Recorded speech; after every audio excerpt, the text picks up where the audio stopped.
Generations have looked for motivation. Well, back in 1943, a guy named Abraham Maslow wrote a paper he called The Theory of Human Motivation.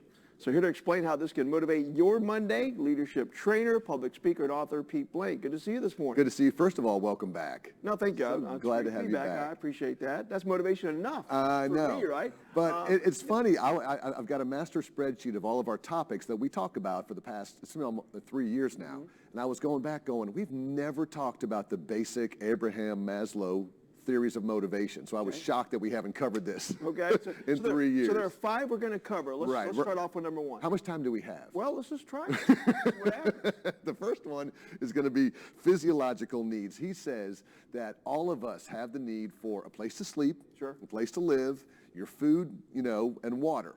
And so the struggle is when we're trying to motivate people either at church or friends or family, and we're like, how come you're not excited? Why aren't you motivated? Maybe they don't have a place to live right now. Maybe they're having a hard time. They got fired from their job. They don't have a roof over their head. So it's hard to get somebody motivated if they don't have the basic needs in place. And safety is always, especially nowadays, is very important. Right. And when he talks about safety, I think back then he was talking about physical safety. Today we kind of roll the emotional safety into that as well. And that just means once you've got a roof over your head and food and water, the next thing you need to be motivated is safety, which basically means like I'm in a neighborhood where I feel like I'm going to be safe. I don't have to drive around and worry if something bad is going to happen to me. So from a physical perspective, there's that safety, but also emotionally, am I, safe in this environment, in this place that I'm in? Now 3 and 4 to me kind of go together. Love and belonging and self-esteem. Yeah, they kind of do. And it's neat to watch my kids go through this process as well,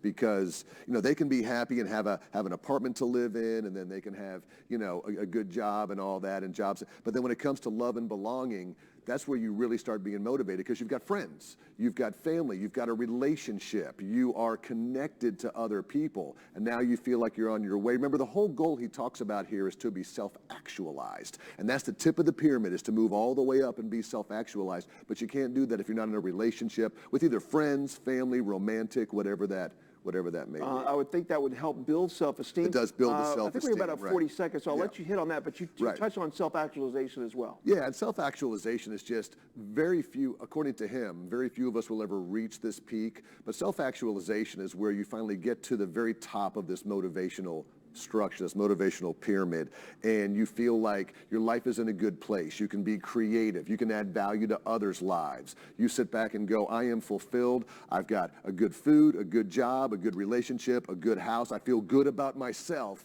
with my self-esteem like you talked about. Now, how can I deliver good things to others? How can I be creative? How can I inspire? How can I motivate? And so I think our lesson today is sometimes when we see people going through struggles and we're like, why aren't you excited? Why aren't you motivated?